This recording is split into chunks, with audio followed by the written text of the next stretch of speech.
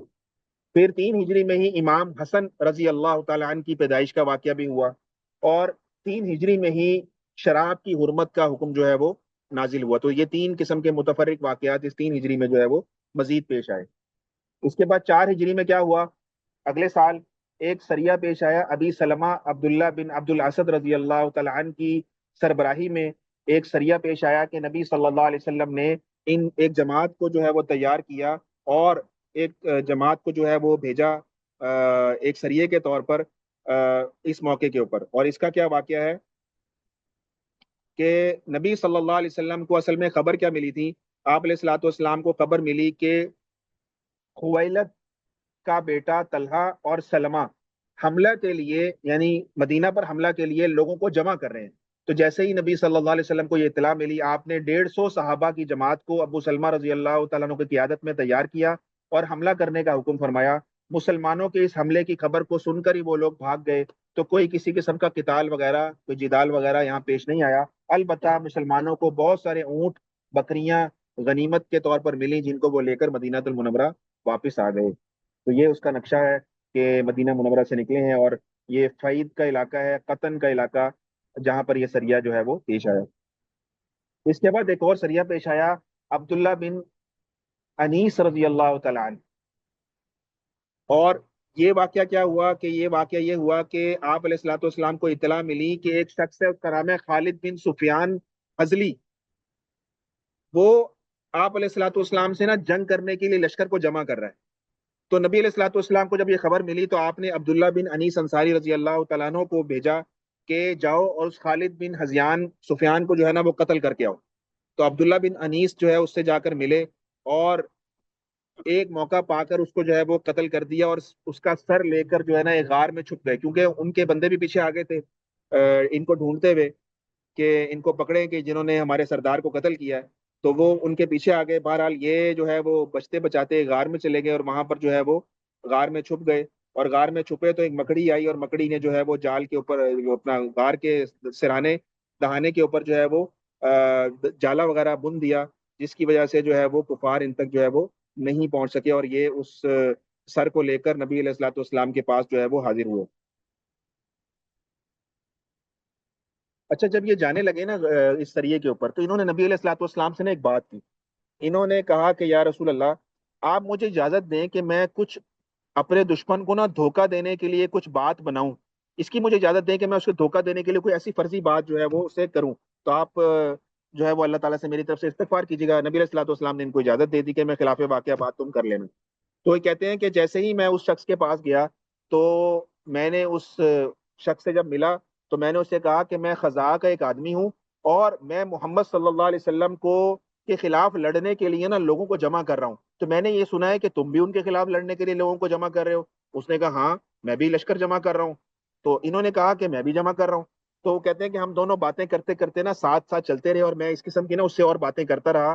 تو میری باتیں سن سن کر نا اس کو میری باتیں بڑی پسند آنا شروع ہو گئی، اور ہم باتیں کرتے کرتے کرتے اس کے ساتھ اس کے خیمے کے اندر میں داخل ہو گیا۔ کہتے ہیں کہ جب میں اس کے خیمے میں داخل ہو گیا تو تھوڑی دیر ہم بیٹھے رہے اور باتیں کرتے رہے۔ جب میں نے دیکھ لیا کہ اس کے دائیں بائیں کے لوگ اطمینان سے سو گئے ہیں، اور اطمینان سے مجھے اطمینان ہو گیا کہ اب میں اس پر غلبہ پا سکتا ہوں، تو فوراً میں آگے بڑھا اور تلوار سے جو ہے میں نے اس کا سر جو ہے وہ کاٹ دیا، اور سر اپنے ساتھ ایک تھیلے میں ڈال لیا۔ اور پھر وہی واقعہ ہوا کہ غار میں داخل ہوئے، اور غار میں مکڑی نے اوپر جو ہے وہ جالا وغیرہ بن دیا۔ کہہ رہے ہیں لوگ میری تلاش میں نکلے لیکن ناکام جو ہے واپس چلے گئے، اور میں رسول اللہ صلی اللہ علیہ وسلم کے بعد مدینہ منورہ پہنچا، اور یہ خوشخبری میں نے دی نبی علیہ الصلوۃ والسلام کو، اور اس کا سر لا کر نبی علیہ الصلوۃ والسلام کے سامنے ایسے میں نے زمین پہ ڈال دیا۔ تو نبی علیہ الصلوۃ والسلام نے جب اس کا کٹا ہوا سر دیکھا تو بہت زیادہ آپ علیہ الصلوۃ والسلام خوش ہوئے، اور آپ علیہ الصلوۃ والسلام نے اس موقع پر مجھے ایک لاٹھی، ایک عصا، وہ مجھے عنایت فرمایا بطور انعام کے۔ اور نبی علیہ الصلوۃ والسلام نے ان سے ایک جملہ کہا۔ نبی علیہ الصلوۃ والسلام نے کہا کہ تم جنت میں اس لاٹھی سے ٹیک لگا لگا کر تم جنت میں چلو گے۔ یہ نبی علیہ الصلوۃ والسلام نے مجھے خوشخبری جو ہے وہ سنائی، اور نبی علیہ الصلوۃ والسلام نے فرمایا کہ عبداللہ تو دور سے پہچانا جائے گا، کیونکہ جنت میں لاٹھی لے کر چلنے والا کوئی بھی نہیں ہوگا، تو ہی اکیلا ہوگا۔ تو دور سے تو یہ لوگ جو ہے پہچان لیں گے کہ تو وہ ہے۔ تو بہرحال جب ان کا انتقال ہونے لگا تو یہ لاٹھی زندگی بھر ان کے ساتھ رہی، اور جب ان کا انتقال ہونے لگا تو کتابوں میں لکھا ہے کہ انہوں نے وصیت کی تھی کہ میری اس لاٹھی کو بھی قبر میں میرے ساتھ، میرے کفن کے ساتھ ہی میرے ساتھ دفنایا جائے۔ تو ان کی لاٹھی کو پھر ان کے ساتھ جو ہے وہ دفن جو ہے وہ کر دیا گیا۔ تو یہ وہ نقشہ ہے، اور اس یہاں پر جو ہے وہ ارنا کا علاقہ ہے، مدینہ سے یہ مدینہ ہے، اور یہ ارنا کا علاقہ، یہاں پر جو ہے وہ یہ واقعہ جو ہے وہ پیش آیا۔ اس کے بعد ایک واقعہ ہوا ہے، واقعہ رجی کے نام سے۔ قبیلہ ازل اور کارا کے کچھ لوگ تھے، وہ نبی صلی اللہ علیہ وسلم سے جو ہے نا وہ آپ علیہ الصلوۃ والسلام کے پاس آئے، اور انہوں نے آ کے نا ایک چال چلی۔ انہوں نے آ کر نبی علیہ الصلوۃ والسلام سے کہا جی کہ ہمارے قبیلے نے نا اسلام قبول کر لیا ہے، تو آپ ایسا کریں کہ کچھ قرآن پڑھنے پڑھانے والے افراد نا ہمارے ساتھ بھیج دیں کہ وہ ہمیں قرآن سکھائے۔ تو نبی صلی اللہ علیہ وسلم نے ان کی بات جب سنی تو آپ علیہ الصلوۃ والسلام نے کچھ لوگوں کو نا ان کے ساتھ کر دیا، تقریباً آپ دیکھیں 10 لوگوں کو جو ہے حضرت عاصم رضی اللہ عنہ کا ان کا امیر بنایا، اور 10 صحابہ کو جو ہے نا وہ ان کے ساتھ جو ہے وہ روانہ کر دیا۔ تو عاصم بن ثابت ان کے اوپر امیر بن گئے۔ تو جب یہ لوگ مقام رجی، یہ اصل میں اس جگہ کا مقام ہے جہاں پر یہ واقعہ پیش آیا، اسی مقام کے نام سے منسوب ہے یہ واقعہ۔ تو مقام رجی پر جب آپ پہنچے نا، یہ مکہ اور عثمان کے درمیان ایک مقام ہے، مقام رجی۔ تو ان غداروں نے کیا کیا کہ مسلمانوں کے ساتھ بدعہدی کی، اور ایک قبیلہ تھا بنو لحیان، بنو لحیان کے پہلے ہی تیر انداز میں تیار بیٹھے تھے۔ یہ قبیلہ ازل اور کارا کے لوگوں نے بنو لحیان کو اشارہ کیا کہ جی ہم تمہارے شکار لے آئے ہیں، اور ان کو جو ہے اب تم تیر مار کے قتل کر دو۔ تو بنو لحیان کے 200 آدمی انہوں نے تیار بٹھائے ہوئے تھے چھپا کے، کہتے ہیں وہ 200 آدمی نکل آئے، اور ان کے پاس جو ہے وہ ان کے پاس 100 آدمی ایسے تھے جو تیر انداز تھے، تیر چلانے والے تھے۔ اور جو ہے وہ مسلمانوں نے جب یہ دیکھا کہ یہ ٹریپ ہو گئے ہیں تو انہوں نے دوڑ لگا دی، دوڑ لگا کے یہ لوگ چڑھ گئے ٹیلے کے اوپر، اور وہ جو تیر انداز تھے وہ ان کے پیچھے پیچھے۔ تو جب یہ ٹیلے پر چڑھ گئے تو بنو لحان کے لوگوں نے نا یہاں پر ایک اور غداری کی، یعنی ایک اور چال چلی۔ چال کیا چلی؟ مسلمانوں کو آفر کی، مسلمانوں کو آفر کی کہ پہاڑ سے نیچے آ جاؤ، تمہیں کچھ نہیں کہیں گے، ہم تمہیں امان دیتے ہیں۔ تو عاصم رضی اللہ تعالیٰ عنہ جو ان کے امیر تھے نا، انہوں نے کہا کہ میں ہرگز تم غداروں کی، تم کافروں کی پناہ میں تو کبھی نہیں آؤں گا، مجھے پتا ہے تم لوگ دھوکہ کر رہے ہو اور فراڈ کر رہے ہو۔ اور یہاں پر نا انہوں نے ایک دعا مانگی، اور دعا یہ مانگی کہ اے اللہ ہمارے پیغمبر کو ہمارے حال کی خبر کر دیں۔ یہ انہوں نے دعا مانگی کہ ہمارے حال کی خبر پیغمبر صلی اللہ علیہ وسلم کو کر دیں۔ تو بخاری شریف میں ہے کہ اللہ تعالیٰ نے حضرت عاصم کی دعا کو قبول کر لیا، اور بذریعہ وہی نبی صلی اللہ علیہ وسلم کو اس واقعے کی خبر دے دی، اور آپ نے اسی وقت صحابہ کو جو ہے اس بات کا بتا دیا کہ تمہارے وہ جو 10 ساتھی تھے وہ فلاں فلاں جگہ پر جو ہے وہ پریشان ہیں۔ تو اس موقع پر نا عاصم نے ایک اور دعا بھی مانگی اللہ تعالیٰ سے۔ ایک تو یہ دعا مانگی کہ نبی علیہ الصلوۃ والسلام کو خبر کر دی جائے، ایک دعا اور مانگی، ایک دعا یہ مانگی کہ یا اللہ آج میں تیرے دین کی حفاظت کر رہا ہوں، تو میرے گوشت کی یعنی میرے جسم کی حفاظت فرما۔ کفار کا مسئلہ یہ تھا کہ کفار ان جسموں کو بھی نقصان پہنچایا کرتے تھے، مسئلہ کیا کرتے تھے، آپ نے عہد میں دیکھا۔ تو عاصم رضی اللہ تعالیٰ نے اس موقع پر یہ بھی دعا مانگی کہ یا اللہ میرا جسم ان کے ہاتھ نہ آئے، میرا جسم ان کے ہاتھ نہ آئے کسی طریقے سے، کہیں میرے جسم کو یہ نقصان نہ پہنچائے۔ بہرحال تو حضرت عاصم کیا ہوا کہ وہ 10 لوگ جو اوپر چڑھے تھے ان میں سے 7 لوگوں کے ساتھ یہ لڑتے لڑتے لڑتے شہید ہو گئے، اور عبداللہ بن طارق ان کے ایک ساتھی تھے، اور ایک کا نام تھا زید بن دسینہ، اور خبیب بن عدی۔ یہ 3 آدمی ان کے قافلے میں، 10 میں سے 7 تو شہید کر دیے، اور یہ 3 آدمی جو ہے نا یہ مشرکین کی باتوں میں آ گئے، اور یہ پہاڑ سے نیچے آ گئے، اور مسلمان اور مشرکین سے کہا کہ جی ہمیں اپنے وعدے کے مطابق اب امان دے دو، عہد ہم اپنا عہد پورا کر دو۔ لیکن وہ تو مشرک تھے، کفار تھے، انہوں نے کہاں سے عہد کو پورا کرنا تھا۔ بہرحال انہوں نے ان کے ساتھ بھی دھوکہ کیا، اور دھوکہ کر کے انہوں نے کیا کیا، سب سے پہلے ان کی مشکیں وغیرہ وہ باندھی، اور عبداللہ بن طارق جو ان میں سے ایک ساتھی تھے ان کے 3 میں سے، انہوں نے کہا کہ یہ تم نے پہلا غدر کیا ہے کہ تم ہمیں امان نہیں دے رہے، بلکہ تم نے ہمیں ان باتوں سے اپنے ساتھ ٹریپ کیا ہے، اور یہ ابتدا سے جب تم یہ بدعہدی کر رہے ہو تو پتہ نہیں انتہا میں تم ہمارے ساتھ کیا کرو گے۔ اور ان کے ساتھ چلنے سے انکار کر دیا کہ ہم تمہارے ساتھ نہیں چلتے۔ تو انہوں نے کیا کیا، ان کو کھینچ کر باہر نکالا اور ان کو جو ہے وہ شہید کر دیا۔ تو اب 2 ساتھی رہ گئے، ایک قبیب اور ایک حضرت زید۔ ان دونوں کو لے کر جو ہے وہ کفار جو تھے وہ مکے چلے گئے، اور مکے جا کر ان دونوں کو جو ہے وہ کسی کے ہاتھ فروخت کر دیا۔ تو صفوان بن امیہ جس کا باپ امیہ بن خلف بدر میں مارا گیا تھا، اس نے حضرت زید کو خرید لیا اپنے باپ کے قتل کے عوض کے اندر، کہ اپنے باپ کے قتل کا بدلہ میں اس کو شہید کر کے لوں گا. تو کیونکہ حضرت خبیب کے ہاتھوں سے ہی یہ ان کا باپ امیہ بن خلف جو ہے نا وہ مارا گیا تھا، تو اس لیے ان کو خبیب پر غصہ بھی تھا. تو خبیب کو جو ہے وہ یہ حضرت زید کو جو ہے وہ انہوں نے خریدا. اور خبیب کے ہاتھوں سے جنگ بدر میں حارث بن عامر مارا گیا تھا. ٹھیک ہے. صفوان بن امیہ نے خریدا خبیب کو، صفوان بن امیہ نے خریدا زید کو، حضرت زید کو. اور خبیب کو خریدا حارث نے، حارث بن عامر. حارث کے بچوں نے، حارث بن عامر وہ آدمی تھا جو بدر میں ان کے ہاتھوں قتل ہوا تھا، تو ان کے بچوں نے پھر ان کو خبیب کو خرید لیا. بہرحال صفوان بن امیہ نے کیا کیا کہ اپنے قیدی کے قتل میں نہ تاخیر نہیں کی، اور فوراً اپنے غلام کے سپرد کر دیا اور کہا کہ اس کا کام تمام کر دو. تو وہ اس کا غلام کا نام تھا نسطاس، نسطاس اس کا نام تھا. وہ حضرت زید کو لے گیا اور جو ہے وہ سارے لوگوں کو جمع کر لیا کہ ان کے قتل کا تماشا دیکھو. بہرحال بہت بڑی جماعت جو تھی مقام تنعیم کے اوپر جو ہے وہ جمع ہو گئی. مکے کے اندر یہ مقام ہے جہاں پر یہ جمع ہو گئی. اس میں ابو سفیان بن حرب وہ بھی شامل تھے دیکھنے والوں میں. بہرحال حضرت زید کو قتل کے لیے اب یہاں آپ نے غور سے سننا ہے. حضرت زید کو قتل کے لیے اب سامنے لایا گیا نا، تو ابو سفیان نے ایک بات کی زید سے. ابو سفیان نے کہا کہ زید، میں تجھے قسم دے کر ایک بات پوچھتا ہوں، مجھے سچ بتا. انہوں نے کہا جی پوچھو، کیا پوچھتے ہو؟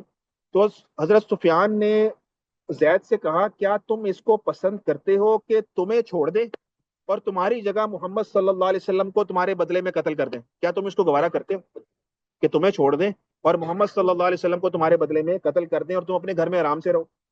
تو زید رضی اللہ تعالی عنہ نے جھنجلا کر اس مقام پر کہا کہ خدا کی قسم، مجھے یہ ہرگز گوارا نہیں کہ محمد صلی اللہ علیہ وسلم کے پیر میں کوئی کانٹا بھی چبھے اور میں اپنے گھر میں آرام سے بیٹھا رہوں. اتنا بھی مجھے گوارا نہیں ہے کہ آپ علیہ الصلوۃ والسلام کو کوئی کانٹا بھی چبھے. تو ابو سفیان نے اس موقع پر کہا کہ خدا کی قسم، میں نے زندگی میں کسی کو بھی اس درجے کے محب اور مخلص اور دوست اور جانثار نہیں دیکھے جتنے جانثار محمد صلی اللہ علیہ وسلم کے ہیں. تو یہ گواہی گئی صحابہ کے حق میں کہ صحابہ کی جانثاری اور شجاعت کا گواہ جو ہے وہ کافروں نے بھی جو ہے ان کی گواہی دی. بہرحال نستاس نے ان کو اس موقع پر شہید کر دیا، لیکن بعد میں یہی نستاس چل کر اسلام جو ہے وہ انہوں نے قبول بھی کر لیا. بہرحال خبیب رضی اللہ تعالیٰ عنہ جو ایک رہ گئے تھے، ان کے بارے میں آتا ہے کہ یہ کچھ عرصہ قید میں رہے، اور جب ان لوگوں نے ان کو قتل کرنے کا ارادہ کیا تو حارث جو ان کے بیٹوں نے ان کو لیے خریدا تھا قتل کرنے کے لیے، ان ان کی بہن تھی زینب، یہ بھی بعد میں چل کے مسلمان ہو گئی تھی. تو ان سے انہوں نے کہا، حضرت خبیب نے حضرت زینب سے کہا کہ مجھے نا اپنی جسم کی صفائی کرنی ہے، مجھے کوئی استرا دے دو. تو باتوں میں ان سے استرا مانگا. جیسے ہی انہوں نے استرا دے دیا تو استرے سے فوراً انہوں نے اپنے آپ کو کھول لیا. اور اپنے آپ کو کھول لیا تو حضرت زینب کہتی ہے میں استرا پکڑا کے جب گئی ہوں کسی کام سے واپس آئی ہوں تو میں نے دیکھا ہے حضرت خبیب کی گود میں میرا چھوٹا سا بچہ بیٹھا ہوا ہے. تو میں ڈر گئی کہ یہ میرے بچے کے ساتھ کیا سلوک کریں گے. بہرحال حضرت خبیب نے مجھے دیکھا اور کہا کہ تمہیں کیا یہ اندیشہ ہے کہ میں اس بچے کو قتل کر دوں گا؟ ہرگز ہم ایسا نہیں کرتے، ہم بچوں کو قتل نہیں کرتے، عورتوں کو قتل نہیں کرتے، بوڑھوں کو قتل نہیں کرتے. انشاءاللہ نہ میں آج ایسا کام کروں گا، نہ آئندہ مجھ سے کبھی کوئی ایسا کام ہوگا. ہم لوگ یہ غداری نہیں کرتے. تو اس موقع پر حضرت زینب رضی اللہ تعالیٰ عنہ نے ایک فکرہ کہا کرتی تھی، کہتی تھی کہ میں نے کوئی بھی قیدی خبیب سے بہتر نہیں دیکھا، اتنا ایماندار قیدی. اور یہ کہتی ہیں، حضرت زینب کہتی ہیں کہ میں نے ان کو انگور کے خوشے کھاتے دیکھا ہے اس وقت میں جب مکے میں انگور نام کی چیز نہیں تھی، اور خود وہ لوہے کی بیڑیوں میں جکڑے ہوئے ہوتے تھے، کہیں جا کر لا بھی نہیں سکتے تھے. اللہ تعالیٰ ایسا ان کو رزق جو ہے وہ غیب سے کھلایا کرتے تھے. اس بات کو زینب نے خبیب رضی اللہ تعالیٰ عنہ کے اس میں جو ہے وہ کوٹ کیا. بہرحال ان کو بھی قتل کرنے کے لیے مقام تنعیم پر لے جایا گیا. تو انہوں نے یہ کہا کہ مجھے اتنی مہلت دے دو کہ 2 رکعت نماز پڑھ لوں. یہ انہوں نے ان سے بات کی، لوگوں نے ان کو اجازت دے دی. انہوں نے خبیب رضی اللہ تعالیٰ عنہ نے اس موقع پر 2 رکعت نماز ادا کی اور مشرکین کی طرح مخاطب ہو کر کہا کہ میں نے اس خیال سے نماز کو زیادہ لمبا نہیں کیا کہیں تم یہ نہ سمجھو کہ میں موت سے جان چھڑا رہا ہوں اور موت سے ڈر کر ایسا کر رہا ہوں. اور بعد ازاں ہاتھ اٹھا کر انہوں نے یہ دعا کی کہ اے اللہ ان کو ایک ایک کر کے مارنا، کسی کو باقی نہ چھوڑنا. اور پھر کچھ اشعار بھی انہوں نے اس موقع پر پڑھے جس کی تفاصیل جو ہے وہ لکھی ہوئی ہے. بہرحال اس کے بعد ان کو سولی پر لٹکا دیا گیا اور ان کو شہید کر دیا گیا. تو یہ واقعہ جو ہے خبیب رضی اللہ تعالیٰ کے بارے میں. تو 10 کے 10 صحابہ کا جو ہے اس طرح انہوں نے اس مقام رجیع پر جو آئے تھے ان کو جو ہے وہ شہید کر دیا گیا. جی جی اذان کا ٹائم ہو رہا ہے، تو انشاءاللہ اس پر پھر تفصیل سے بات کریں گے نیکسٹ لیکچر میں انشاءاللہ. تو دعا کر لیتے ہیں. الحمدللہ رب العالمین، الحمدللہ رب العالمین، الحمدللہ رب العالمین. اللهم صل على سيدنا مولانا محمد وعلى ال سيدنا مولانا محمد وعلى اله وبارك وسلم. صلى الله تعالى على خير خلقه محمد وآله وصحبه اجمعين برحمتك يا